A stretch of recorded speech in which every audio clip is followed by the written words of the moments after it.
On va continuer à dérouler le fil des événements qui ont fait que je suis aujourd'hui là devant vous, euh, tel que je suis, à chaque fois que je me présente à vous, c'est-à-dire bizarre. Mais là, j'ai au moins l'avantage d'exister, on va dire. Et on s'en était arrêté la dernière fois à la rencontre de mes parents à Bordeaux. Bon, je vais pas vous faire de résumé, mais si, peut-être un résumé rapide. Voilà, mariés chacun de leur côté et déménageant à Bordeaux pour des raisons diverses. Étant chacun propriétaire d'un chien de même marque, donc un berger belge malinois, ou un berger, enfin un malinois. Mon père avait une femelle et ma mère avait un mâle qui se sont trouvés un jour dans un parc au jardin public à Bordeaux. Les enfants, les enfants, pas du tout.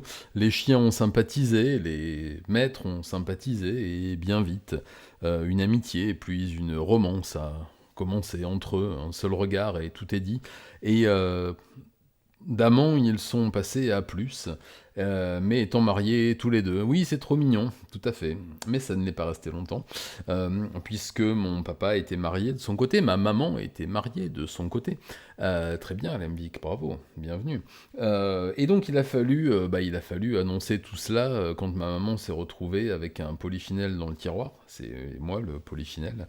Magnifique chanson de Chantal Goya d'ailleurs. Hein, ce soir, j'ai décidé. C'est la fièvre, ça. Va surtout pas falloir m'en vouloir ce soir. Hein. J'ai le droit de dire ce que je veux parce que j'ai de la fièvre, j'ai mal à la gorge. Et puis, m'embêtez pas d'abord. Et du coup, je suis arrivé assez vite après qu'ils se soient installés ensemble. Alors à l'époque, comme ils avaient chacun donc leur époux et épouse et qu'ils étaient installés dans des beaux quartiers, parce que mon papa, qui était vraiment un hippie dans l'âme, et même pas que dans l'âme, dans tout ce qu'il avait de corporel aussi, avait épousé en première noces une femme qui avait des moyens, parce que mon père a toujours un problème avec le travail, comme beaucoup de hippies, vous me direz. Ça fait même partie de la panoplie. Et il a dû déménager de cette femme qui avait des moyens et qui, quelques mois auparavant, lui avait monté une entreprise de crème glacée pour qu'il puisse exercer ses talents de graphiste, parce que je vous rappelle qu'avant de partir en Algérie, il était aux Beaux-Arts, et que bah, c'est les événements, la guerre, ces événements, c'est un peu... hein, euh, qui ont fait qu'il a dû arrêter et puis qu'il a été un peu brisé dans tout ce qu'il était, quoi. Mais elle lui a payé une entreprise de crème glacée à Bordeaux, parce qu'ils étaient donc à Bordeaux tous les deux, dont il s'occupait du design, il faisait les designs des paquets, il a fait le logo, etc. Une entreprise qui s'appelait Frigé Crème. Voilà, je sais pas si c'est lui qui avait trouvé le nom, mais je ne sais pas quoi. Je pense que c'est lui, ouais. Et il y allait de temps en temps, vraiment, histoire de dire. Il embarquait des cartons et des caisses entières de glace, des parasols et tous les objets publicitaires qu'il pouvait trouver. Il se servait un petit peu dans la caisse. Et il repartait ensuite, enfin, c'est très étrange. Et quand il est parti de là, il a tout laissé tomber pour partir avec ma maman. Ils sont partis dans une conciergerie de château, le château Malakoff, qui est à Bouliac, dans la banlieue de Bordeaux, qui est un château 19e, hein, c'est pas un truc magnifique, mais bon, c'est un petit château empire ou de restauration, plutôt restauration. Euh, qui a aucun charme, mais bon, qui est mignonné, quoi, qui était sur un petit promontoire qui est situé pas très loin de Talence, là où il y a le campus maintenant, et donc il louait la conciergerie de ce château. Ils sont devenus gardiens de ce château, et puis les anciens maîtres des lieux, on va dire, sont décédés quasiment en même temps ou en même temps. Enfin, il y a une histoire un peu bizarre, c'est pas mes parents qui les ont tués. Hein. Enfin, normalement, je pense pas. Hé, Angelico, salut, salut! T'as le bon timing pour le live, tout à fait. Tout à fait, je viens juste de commencer la partie sujet. Ben, bienvenue, installe-toi. Voilà, alors, ce que je disais, hein, ce soir, j'ai la crève, donc c'est un peu fluctuant. Mais le cœur y est. Voilà, si je m'écroule à 21h30, on s'arrêtera à 21h30. Tant pis. Mais normalement, on est parti jusqu'à 22h, si tous les dieux des enfers me le permettent. Et donc, ils se sont retrouvés à bouger de la conciergerie au château. Et donc, je suis arrivé un 17 avril Je suis né avec les années 70, voilà, je vous dirai pas l'année, mais je suis né avec les années 70. Et ce jour-là, ils étaient donc dans un château, donc je suis né petit châtelain. Mais bon, ça n'avait voilà, aucune signification particulière. Ça en aura, mais vous verrez plus tard. Enfin, si vous étiez là dans la première partie, vous savez que ça en avait une, mais bah, c'était pas le même château. M'embrouillez pas. Et donc je suis arrivé au milieu de deux parents qui ne travaillaient plus, donc puisque mon papa venait de planter sa boîte de crème glacée qu'il avait refilée à ses associés pour, je crois qu'il avait demandé un franc symbolique et une camionnette. On s'est trimballé dans une camionnette commerciale Frigé Crème absolument partout. Et il avait récupéré des t-shirts, des comment ça s'appelle, des tabliers et tout un tas de trucs floqués, logo Frigé Crème. Et ma mère me bricolait des fringues avec ça, donc j'avais toujours un logo quelque part sur le dos, sur les fesses, sur la tête, jusqu'à ce qu'il me présente le premier enfant de la famille, parce que comme je vous ai dit, ni mon père ni ma mère ne pouvaient avoir d'enfants avec leurs premiers époux respectifs. Et ils sont enfin allés présenter l'enfant, c'est-à-dire ma pomme, à ma grand-mère, mon arrière-grand-mère, ma tante, mon arrière-grand-tante, parce que comme vous savez, j'ai été élevé par des femmes, hein, il n'y avait pas d'hommes à la maison. Pour les anciens, ils étaient un peu tous morts à la guerre, et puis pour les autres, pareil, même pour les plus jeunes, voilà. Et il se trouve que quand je suis arrivé, donc mes parents m'ont amené à ma grand-mère et à mon arrière-grand-mère. C'était le premier petit enfant qui arrivait dans la famille, et ma maman m'a eu très tard. Et mon père était encore plus mûr, on va dire. Et ça a créé un petit choc. C'est vrai que j'ai été accueilli un peu à la cool et on m'a payé un tas de fringues vachement sympas. Je vais vous montrer un truc, ce serait bien de pas se moquer quand même. Ce sera la seule photo, hein. Voilà, si vous voulez savoir à quoi je ressemblais il y a bientôt 53 ans, attention, reveal, Pépin, voilà, c'était avec mon arrière-grand-mère, voilà. Et le petit truc bizarre là, avec un chapeau de Popeye, c'est moi. Voilà. Avec des trucs tricotés à la main que mon arrière-grand-mère m'avait fait. Un chapeau bizarre et je fais une tête bizarre aussi. Voilà. Ouais, ça va. Non, j'avais pas encore de barbe, c'est arrivé un peu plus tard. Mais ma grand-mère en avait par contre. Mon arrière-grand-mère en avait, mais ça se voit pas trop là. Mais ouais, non, voilà. Oui, j'ai pas trop changé, si, quand même un petit peu. Et j'aime bien cette photo, elle est rigolote. Et j'ai gardé mon arrière-grand-mère jusqu'à ses 4... qu'est-ce que je raconte, moi? C'est 104 ans. Là, elle devait avoir 90, un truc comme ça, dans ces eaux-là. 90, 91, 92 peut-être. Et elle est restée en forme toute sa vie jusqu'à la fin. Elle avait une grosse patate, elle faisait le jardin, elle était un petit peu pliée quand même, mais ça va. Bah, je vous en ai parlé, je crois, dans la première, Adri, en fait, elle a vécu, ouais, elle a vécu une vie un peu particulière.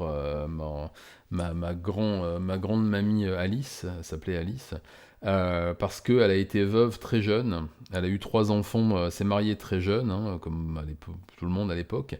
Elle a eu 3 enfants très jeunes, un garçon et 2 filles, enfin 2 filles et un jeune garçon.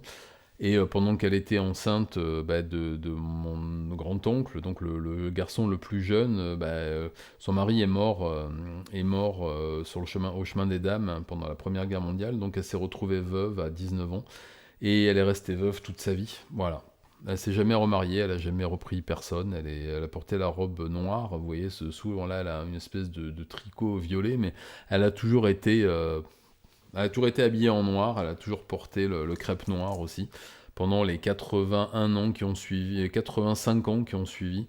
Voilà, elle est restée veuve toute sa vie, et c'était une personne très... waouh, qui était une personne du 19e siècle, hein. Elle était née en 1886, donc son arrière-grand-mère à elle était née sous la Révolution. Vous voyez un peu enfin c'est-à-dire que quand j'étais petit, j'ai été partiellement élevé par une dame dont l'arrière-grand-mère qu'elle a connue, qui l'a élevée, était née pendant la période révolutionnaire. Ça vous fait un voyage dans le temps qui est assez considérable, et j'aurais bien aimé qu'elle vive à cheval sur 3 siècles, 19, 20, 21. Bon, elle est morte avant, mais ouais, elle était très très classe, et ultra douce aussi, bienveillante comme pas possible, assez stricte sur certains trucs, mais je lui suis reconnaissante d'avoir été stricte sur ces choses-là, notamment la politesse. Elle ne supportait pas que je dise pas, mais après c'est tout à fait normal, mais si les petits-enfants disaient pas bonjour, merci, s'il vous plaît, etc. Voilà. À table, on pouvait avoir des manières un peu plus libres qu'avec ma grand-mère, donc sa fille, qui elle était beaucoup, beaucoup, beaucoup moins cool que mon arrière-grand-mère. Ça, je vous raconterai plus tard. Mais en tout cas, oui, mon arrière-grand-mère, j'en ai des souvenirs émus.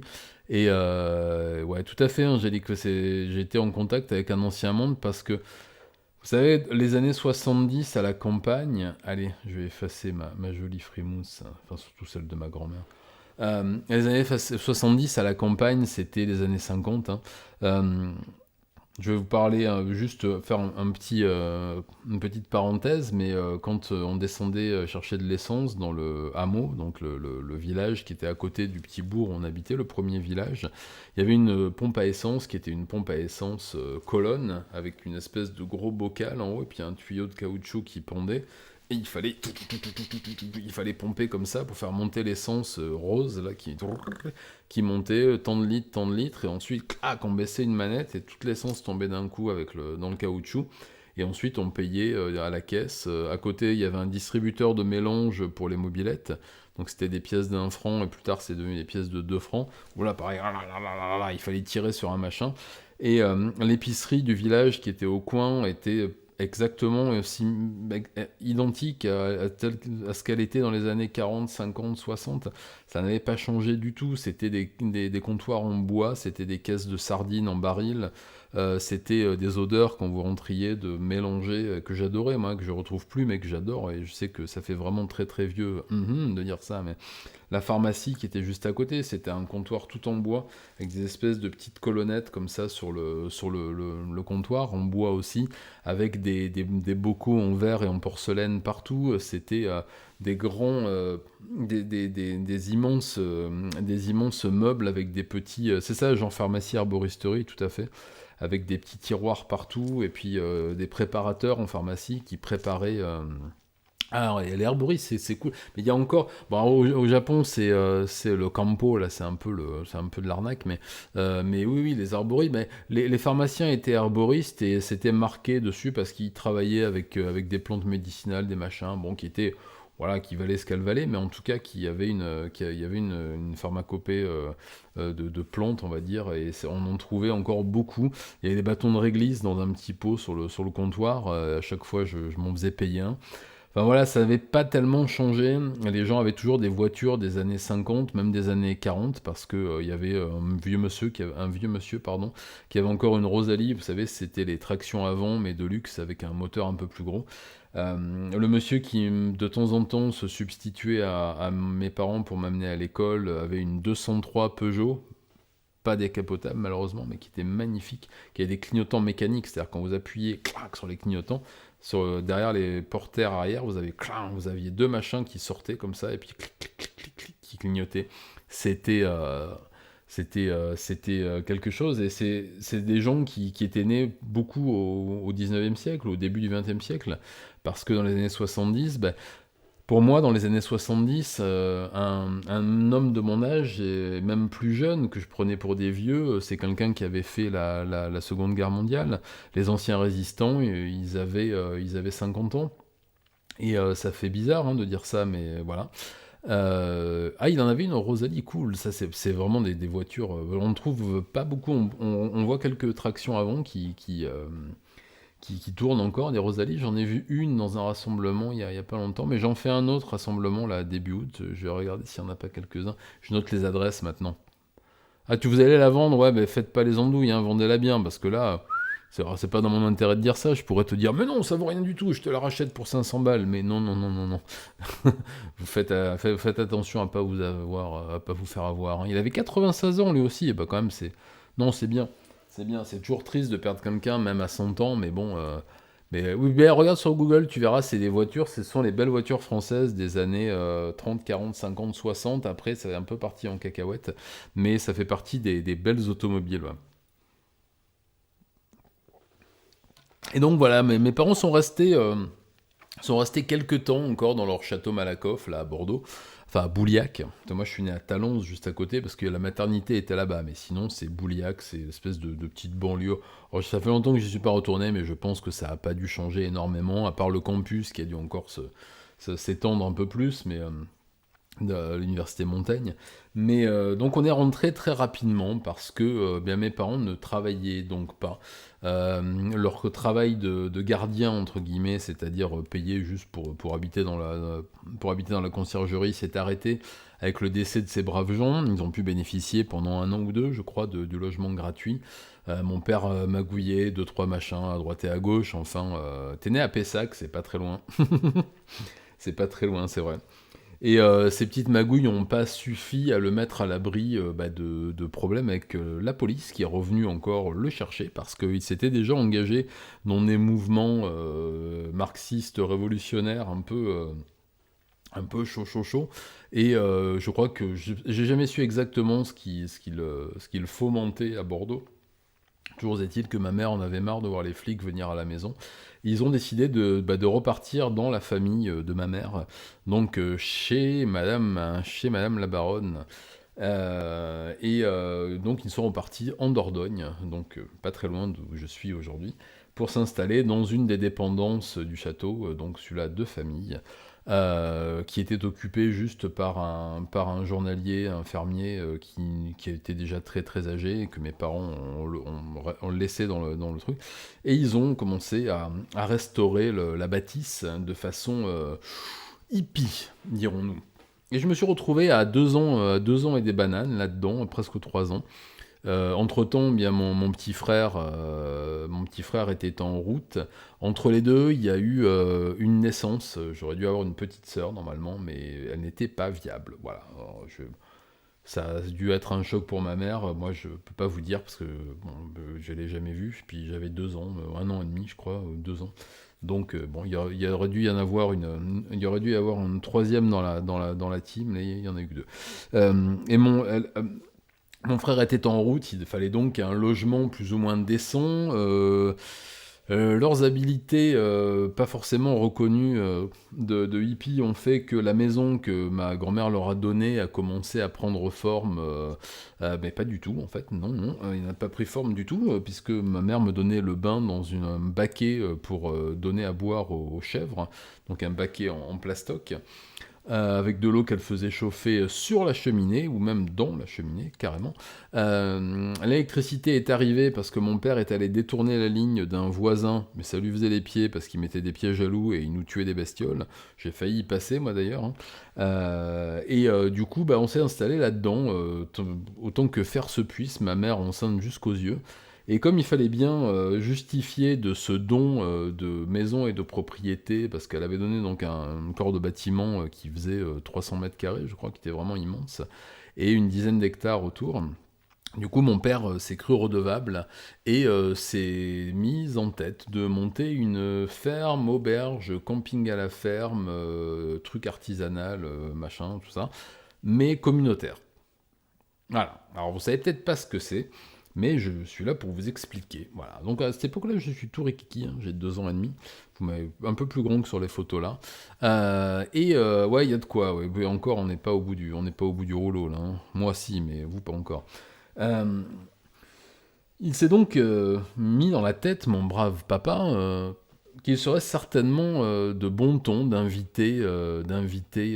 Ça va arriver bientôt, Nox. Ça va arriver très bientôt d'inviter des amis à lui. Alors je me rappelle plus de tous. Il y avait Maggie, donc qui était d'origine camerounaise. Donc vous savez, ma maman a passé sa jeunesse au Cameroun et qui est venue avec son mari, dont j'ai oublié le nom, mais ça va me revenir, Bernard. Voilà, qui était deux hippies aussi. Et elle avait une coupe afro, les amis. J'ai jamais vu ça de toute ma vie. En fait, elle se faisait une coupe qui aurait dû normalement tomber jusque là si elle avait eu les cheveux raides. Et là, mais elle me fascinait quand je la voyais, c'est elle qui s'occupait de moi.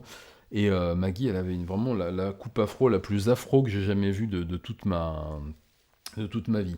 Et son mari avait des super belles moustaches, comme dans Easy Rider, il était vraiment trop cool. Mon père avait un ami hollandais à lui qui s'appelait Abraham, qui était une espèce de type improbable aussi, avec le front qui lui arrivait au milieu du crâne et les cheveux super longs, un blondinet, qui passait sa vie à poil, comme tout le monde d'ailleurs, parce que mon père passait aussi sa vie à poil.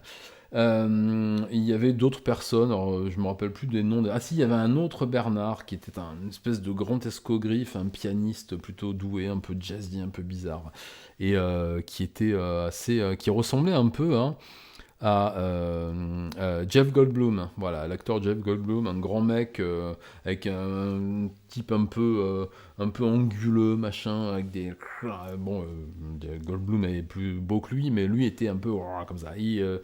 Toute cette bande, cette joyeuse bande-là, s'est donc mis à, à monter cette espèce de projet qui, au début, personne n'aurait mis 3 ronds là-dedans, parce que quand on voit une dizaine de hippies qui se lancent là-dedans, on se dit que comment ça pourrait bien se passer. Et il se trouve que bah, pas du tout. Mon petit frère est arrivé quasiment un mois et demi après le lancement de leur projet. C'était assez bizarre. Ouais, Madame la Comtesse, Madame la Baronne était ravie parce qu'il travaillait. Mais voilà, alors, son vrai titre c'était Comtesse. Mais bon, on l'appelait Madame la Baronne, ce qui l'énervait au plus haut point. Voilà, parce qu'il n'y a jamais eu de baronnie dans la famille. C'est comme ça. Toujours est-il que l'affaire a commencé, elle se composait d'une salle de restauration. Alors leur établissement s'appelait l'étable, parce que la salle de restauration était dans une étable dont ils avaient gardé la décoration. Comme ça se faisait beaucoup dans les années 70, elle a ouvert en 73 l'auberge. Et donc moi j'usais mes fonds de culotte là-dedans, c'était plutôt rigolo. Mon père donc l'ancien Beaux-Arts 2 sur le retour avait fait des décorations improbables à peu près partout. Il en avait profité pour coller ses peintures, ses sculptures, ses installations un peu cheloues aussi. Et je me sais que il avait gardé la dernière bombe de mousse à raser qu'il avait utilisée dans sa vie, sachant qu'il était un peu comme moi, facialement parlant, avec la même longueur à peu près. Qu'il avait monté sur une espèce de machin très simple. Enfin voilà, c'était un garçon, un homme, on va dire, qui, petit A, n'aurait jamais dû être père, mais ça on en reparlera plus tard, mais qui était quelqu'un de vraiment très sympathique. Voilà, mais qui aurait jamais dû être père, c'est le mien. Bon, vous allez voir que... Voilà. Euh, donc la salle de restauration, ancienne auberge, ancienne étable, qui était décorée avec des grandes tables qui faisaient toute la longueur, et c'était vraiment très très long, ça suivait quasiment toute la longueur de la maison, avec de la terre battue, avec des assiettes, des verres, etc. Comment ça s'appelle, en grès, donc de la terre assez organique, on va dire, hein, c'est à peine cuite, quoi. Et ça a commencé à plutôt fonctionner. Il y avait une espèce de, de grand camping sur les 10 hectares, là où c'était, bah, voilà, va comme je te pousse, quoi. Hein. Il y avait quelques petits. Oh, il y a des choses, j'ai des choses, moi, j'en amènerai peut-être quand je vais retourner chez ma mère. J'ai des vieux tracts, des machins comme ça, mais j'ai des photos. Bah, j'amènerai des albums pour les scanner, et pour vous les montrer. Là, pour l'instant, j'ai pas grand-chose sur mon disque dur, mais oui, j'en ai, oh là là là, j'en ai beaucoup, oui, oui, j'ai même des films Super 8, j'ai plein de choses. Ah, ça, les films Super 8, je pourrais vous les montrer aussi, on les a numérisés. Parce que mon papa avait toujours sa caméra. Il passait sa vie avec sa caméra Super 8 et il prenait tout sur caméra. Et oui, j'ai beaucoup de choses. Et ce petit endroit a commencé à bien marcher. C'est eux qui fournissaient absolument tous les... elles sont scannées déjà, elles sont toutes scannées, tout est scanné, mais je les ai pas sur mon disque. C'est mon frère qui les a. Elles sont sur un disque dur, sur des CD, sur plein de trucs. On les a vraiment... ouais. Et du coup, c'est eux qui fournissaient absolument tout. Ils s'étaient arrangés pour fonctionner en circuit fermé, donc c'était les gens de la commu qui s'occupaient. Donc il y avait des chèvres, il y avait beaucoup de chèvres partout. Il y avait deux énormes boucs. Il y en avait un petit qui ressemblait un peu aux montures du désert là dans Star Wars. Il était marron, il avait les poils longs qui tombaient, puis il avait les cornes complètement enroulées. et il était plutôt pépère. Et par contre, il y en avait un énorme qui s'appelait Igor, qui était tout blanc, mais c'était pas une chèvre naine, hein, c'était une chèvre, et il avait la tête de Baphomet, et les petites barbiches toutes longues, puis il avait des méga cornes comme ça, avec ses oreilles qui pendaient, et la tête bien allongée. Et lui, par contre, il était vraiment, vraiment, vraiment très, très, très énervé, Igor, et il nous défonçait chaque fois qu'on passait. En plus, comme il sentait un peu le bouc, mais c'était son boulot, ben, on savait quand on s'était fait défoncer ou pas. De l'autre côté, il y avait des grands clapiers avec des lapins. Dommage, il n'est pas là ce soir, je pourrais lui apprendre comment j'ai appris à tuer et à dépecer les lapins. Il y avait des grands clapiers avec des lapins, avec, je sais plus ce qu'il y avait encore comme bestiole dedans. Un grand poulailler avec des poupoules, des pintades, des canards, et derrière un grand enclos avec des oies, parce qu'il faisait aussi du foie gras, du confit, tout un tas de machins, Périgord oblige. Mes doigts, parce que c'était pas encore la mode du foie gras de canard, et donc les oies sont des grosses saloperies, je peux vous le dire tout de suite. Je me suis fait régulièrement défoncer par les oies, et surtout par les jarres. Je sais plus, je me rappelle plus de son nom, mais je sais qu'il a mal fini, donc quelque part je suis assez soulagé. Mais il y avait un jar, en fait la ferme auberge et le castelet familial étaient séparés par un terrain qui fait à peu près un petit hectare et qu'il fallait traverser en courant. Parce que dès que vous arriviez quelque part, vous aviez le jar qui vous regardait, comme ça c'est mauvais les jars, hein. On sent que c'est maléfique. C'est pas vraiment les boucs qui devraient être représentés comme des créatures démoniaques, c'est des jars, c'est des saloperies. Et dès qu'on arrivait, il nous courait après avec les ailes en deltaplane, comme ça, puis le bec en avant, et il essayait de nous bouffer les mollets et puis tout ce qu'il pouvait attraper. Et c'est aussi agressif que les cygnes, c'est ça. Et donc on fallait cavaler, puis sauter par-dessus la barrière, et là on était en sécurité. Le problème c'est qu'il fallait revenir après par ce côté-là, ou sinon il fallait passer par la route, et ça a rallongé copieusement quand même. Tiens, qu'est-ce que c'est ça, autorisé? Oui, ça régule tout seul, c'est le mot que tu as mis au milieu, le Arnos, qui a été censuré par Twitch, parce que c'est pas bien de dire ça. Mais ceci dit, tu as tout à fait raison. Et donc les jarres qui nous cassaient les rouleaux d'une force phénoménale, hein, et qui essayaient de nous les avaler d'ailleurs, et des ânes à côté, tranquillement, qui paissaient, avec lesquels qui nous servaient justement pour tracter des véhicules hippomobiles, euh, avec lesquels nous nous promenions, des petites carrioles, des petites charrettes. On faisait tourner les touristes là-dedans, et nous-mêmes on s'en servait pour aller au village chercher du pain, des trucs, parce que ça ils faisaient pas le pain, mais il y avait un monsieur. Et c'était l'époque où il y avait des tournées encore. Alors le soir, quand on attendait que les touristes rentrent de leurs activités touristiques, et qu'ils aient fini de tourister, que ma maman faisait à manger avec mon petit frère bébé dans le dos, accroché par des espèces de linge, enfin très bizarre. Et puis moi qui commençait à grandir un petit peu, bah, qui faisait mes lignes d'écriture sur un coin de table, avec ma mère qui me faisait une assiette vite fait. Enfin, c'était une enfance un peu poète quoi. Et du coup, bah, c'est pour ça que quand ils ont vu qu'ils n'arrivaient pas à gérer le travail, parce que la restauration, même si on est hippie, qu'on vit en communauté et qu'on a ouvert une ferme auberge, c'est quand même du travail. Je me suis très vite retrouvé à quasiment habiter chez ma grand-mère, dont je vous ai un peu parlé dans le premier épisode, on va dire, dans la première partie, et qui m'a pris en main très très jeune. Voilà, donc à cette époque-là, l'auberge était assez fréquentée par des gens que ma mère avait connus dans sa jeunesse, à l'époque où elle était chanteuse. Là, elle avait mis sa carrière entre parenthèses, tout ça à cause de moi, je devrais avoir honte. Et il se trouve que, en grandissant, on va rester sur cet aspect-là, je vous parlerai de l'autre côté de la barrière. Aujourd'hui, on va parler que des hippies, on parlera de Madame la Comtesse la prochaine fois. Il se trouve que de tous ces anciens amis qu'elle avait à Paris, il y en a beaucoup qui sont revenus. Alors, il y en a certains qui avaient réussi, d'autres qui n'avaient pas réussi. Je vous ai parlé de certains, de Marie-Christine Barrault, notamment la comédienne, qui a été ma marraine et qui était une amie de ma mère, qui venait manger au restaurant, qui venait en vacances, qui est resté longtemps, de Dominique Bomberger aussi, le journaliste de je sais plus quelle chaîne, il était sur la Une à l'époque, qui venait tous les étés, de Stone et Chardenne, qui était, elle était est une amie de ma maman, et elle venait le week-end aussi, et pendant les vacances, etc. Et puis de Charles Dumont aussi, le chanteur et parolier de Piaf, et ancien camarade de chambrée de Piaf aussi, qui venait de temps en temps, et tant d'autres.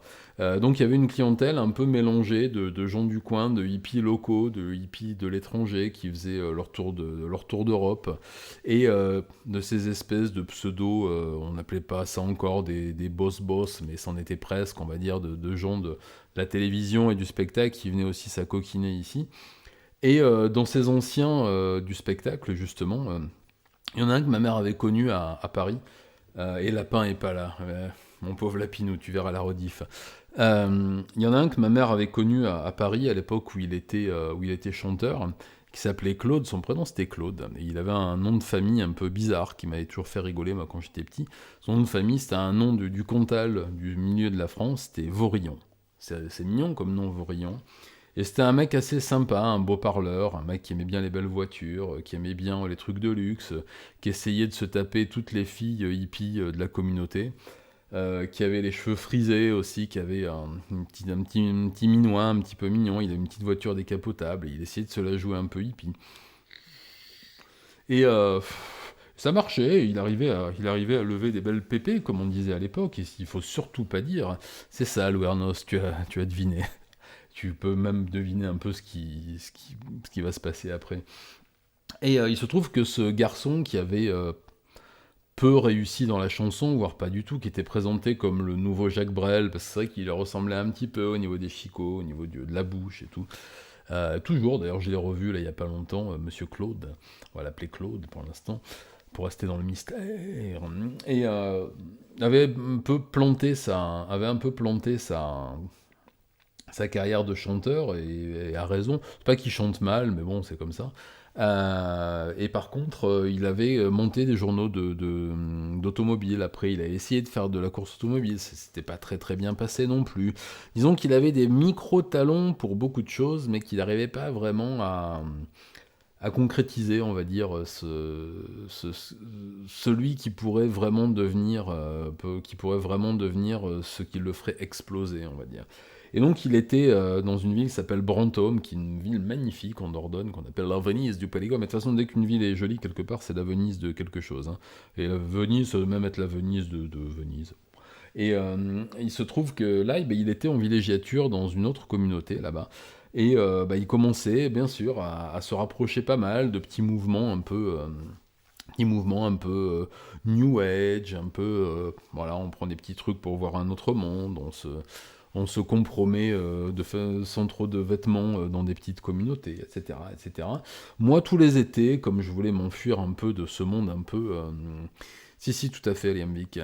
Comme je voulais m'enfuir un peu de ce monde un petit peu oppressant, je partais avant de pouvoir être en âge de travailler dans l'établissement de mes parents, et donc de gagner un max de caillasse. Pas tellement, mais un petit peu quand même. Je partais souvent dans le Bergeracois, donc dans le sud du département de la Dordogne, chez un cousin-oncle, on va dire, qui lui était le hippie.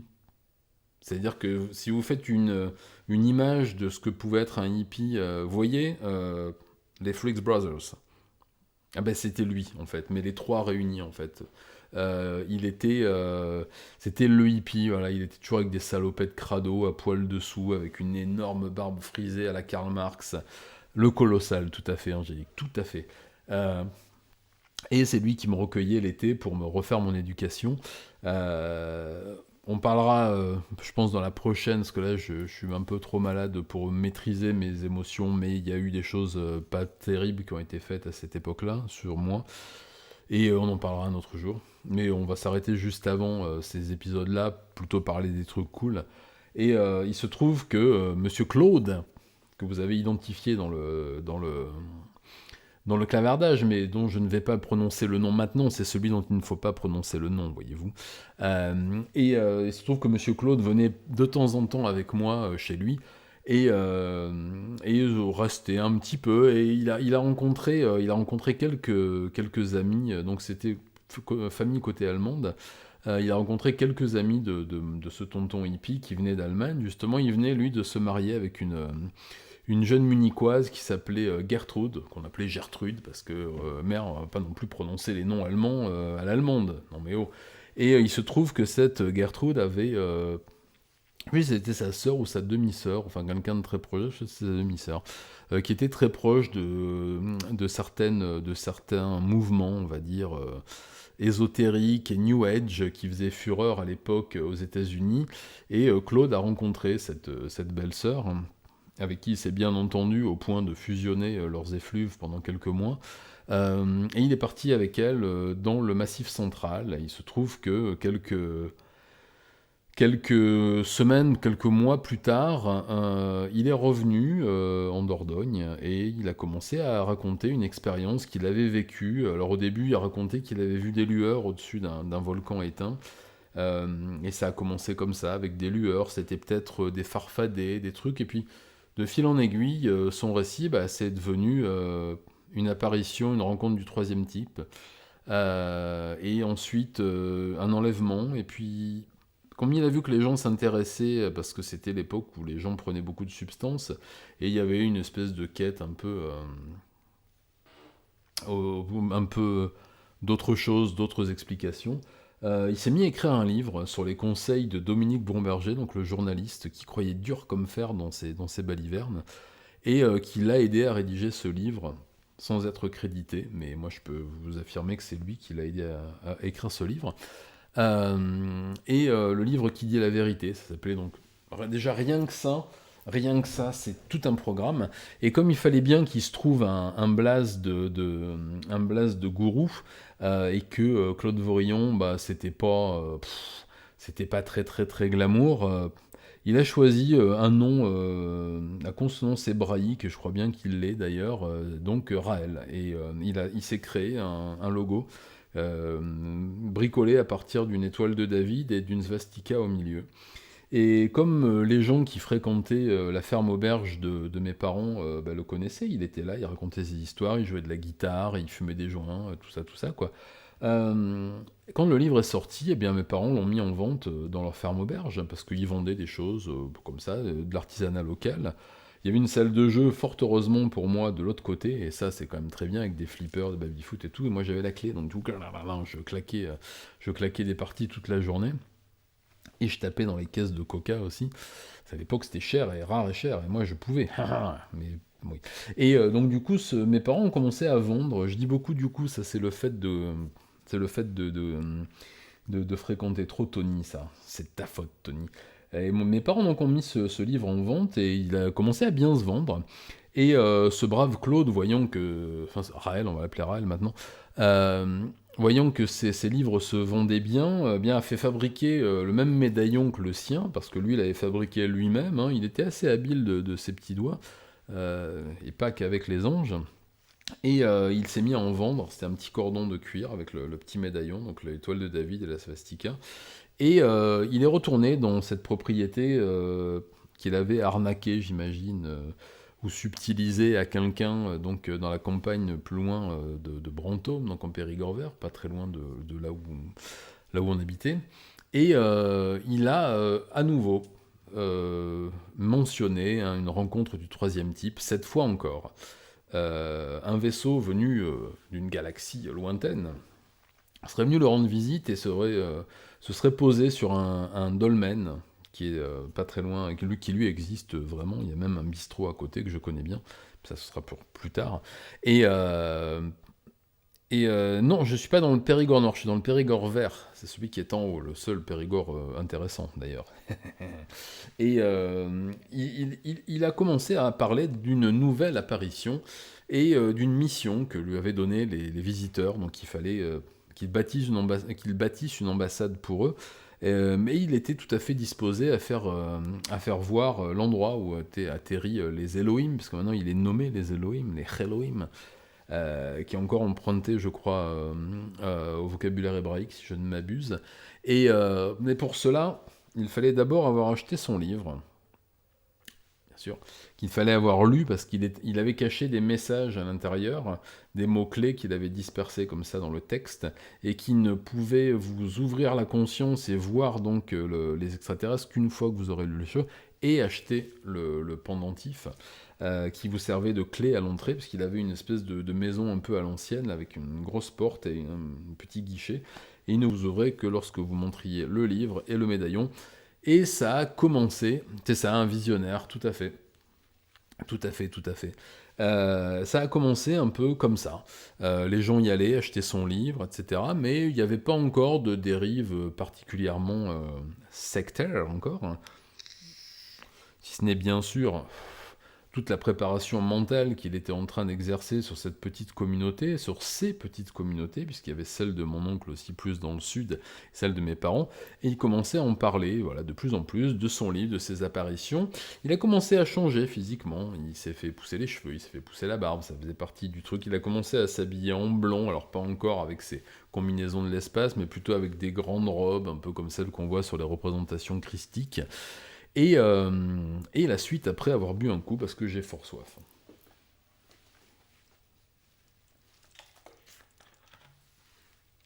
Hmm.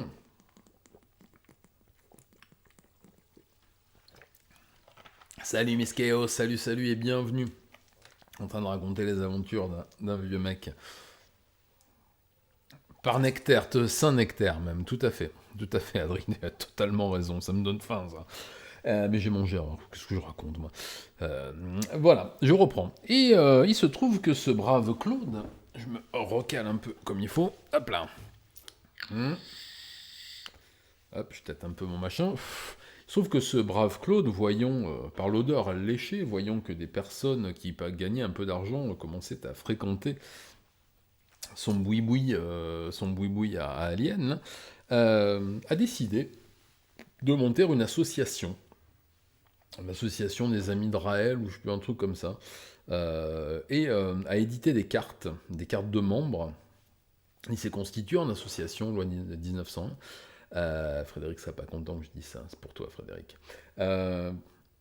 Et a commencé à vendre des cartes d'adhérents, adhérents numéro 001, 002, 003, 004. Donc mes parents ont pris des cartes, ils les ont eu gratos, puisque c'est un peu grâce à eux qu'il a pu vendre ses bouquins et ses pendentifs. Il se trouve que ma mère l'avait, alors j'espère qu'elle l'a toujours, que Stone, donc la chanteuse, avait la numéro 7, 007. Ça s'invente pas, Stone, Bond, aucun rapport. C'est nul. C'est le cerveau, ça c'est la fièvre. Et, euh, et que d'autres et que d'autres allaient prendre leurs cartes au fur et à mesure, jusqu'à monter une espèce de petite association qui se réunissait de temps à autre, et puis qui jouait de la musique, qui fumait des choses illégales en France qu'on n'a pas le droit de dire parce que c'est mal, attention, ne vous droguez pas, c'est très mal. Et qui commençait à tout à fait, Rémic, c'est complètement ça. Et qui commençait à se structurer un peu. Alors il y a eu 10 personnes, 20 cartes, 30 cartes, 50 cartes, et puis 100 cartes. Et puis les cartes sont devenues payantes, un petit peu, 10 francs, 15 francs, 20 francs, etc. Et puis quand il y a eu 400-500 personnes qui avaient pris leurs cartes à 10 francs, ça commençait à faire un peu d'argent, plus les livres, donc il a acheté une propriété, il est parti. Et mes parents ne l'ont plus revu, et ensuite il a fait carrière, voilà. Mais je peux dire que j'étais là, à ses débuts, que je l'ai vu éclore, arriver, évoluer, que j'ai vu le travail de préparation. J'étais petit, mais j'ai des souvenirs de lui, j'avais 5, 6, 7 ans, et j'ai des souvenirs quand même de lui, parce qu'il a dû partir en 78, 79 même peut-être. Et j'ai des souvenirs de lui, j'ai des souvenirs de concerts, de concerts jazz dans la salle de restauration. Moi, comme je faisais déjà de la musique, je jouais de temps en temps avec eux. Et je me souviens de tout ça, je me souviens de ses bottes. Il avait des bottes en cuir avec une espèce de ceinture en flanelle noire là, qui pendait sur le côté. Je me souviens de tous ces trucs-là, je me souviens de... Ouais. Donc j'ai assisté à ses débuts, ensuite j'ai vu ce qu'il était devenu. Je sais pas trop quoi en penser. Euh, j'ai vu percer dans le game, tout à fait. Je l'ai vu percer dans le game. Et je pensais pas que ça deviendrait ce qu'il est devenu aujourd'hui. Je sais pas quoi en penser de lui. On m'a parlé depuis de ses dérives S, allons-nous dire. Moi, j'ai toujours pensé. Alors, on va mettre à part les accusations de S, je, parce que si c'est vrai, Non, c'est pas bon. Mais par contre, je me suis toujours dit que s'il y avait des gens pour acheter un mauvais produit, c'était pas forcément celui qui produisait le mauvais produit qui était coupable, mais plutôt celui qui l'achetait. Et là, j'ai vu le process d'embrigadement des gens qui étaient des gens lettrés pour la plupart, qui étaient des gens instruits, qui étaient des gens qui connaissaient un peu la vie, qui étaient des trentenaires, des quadras même. Euh, c'est pour ça que je me suis toujours méfié un peu des processus d'embrigadement, que je me suis... ouais, tout à fait, Liam Vix, ça date certainement de cela. Et salut Sandré, bah, de toute façon j'ai bientôt terminé pour ça, je vais commencer à vous prendre en appel après pour en discuter. Mais ça, plus le fait que tous les hippies autour de moi, que ce soit mes parents, mes cousins, mes oncles et tantes, s'intéressaient tous aux spiritualités orientales, ou alors à des formes de christianisme un peu bizarres, enfin, bonne soirée Sandley. Et de l'autre côté, mais ça je vous en parlerai la prochaine fois, il y avait ma grand-mère qui, elle, voilà, une vieille aristocrate, très très très catholique, mais de façon particulière. Et je vous en parlerai d'elle dans un épisode dédié, on va dire. Qui m'a fait elle aussi fréquenter des milieux un peu sectaires, mais là plutôt dans la sphère chrétienne, on va dire, pas catholique mais chrétienne. Ça on en parlera la prochaine fois. Voilà, donc effectivement, je peux dire j'y étais. C'était pour vous planter un peu le décor de ce milieu d'années 70 pendant lequel j'ai commencé à grandir, et tout ça se faisait dans une ambiance qui était plutôt agréable. Je vais pas me plaindre non plus, vous dire que c'était l'enfer, au contraire, c'était plutôt agréable, il y avait des enfants partout, il y avait des gens partout. Ça jouait de la musique, ça faisait un peu ce que ça voulait. Le restaurant marchait bien, donc les hippies avaient quand même de l'argent, donc on partait en vacances loin de temps en temps. Mon père, qui était un hippie, qui avait quand même des goûts certains pour les belles voitures et pour les choses chères, se payait des trucs en cachette pour pas faire voir à ses amis, mais c'est des belles années. C'est après que ça s'est gâché, mais ça je vous en parlerai la prochaine fois. Mais avant ça, on fera un petit épisode sur l'autre penchant, pas du tout hippie, lui. C'est-à-dire les fois où j'étais chez ma grand-mère à 300 mètres de là, dans le petit château, et là c'est une ambiance tout à fait différente. Voilà, on va s'arrêter là pour aujourd'hui, sur cette partie-là de l'histoire, et on va discuter.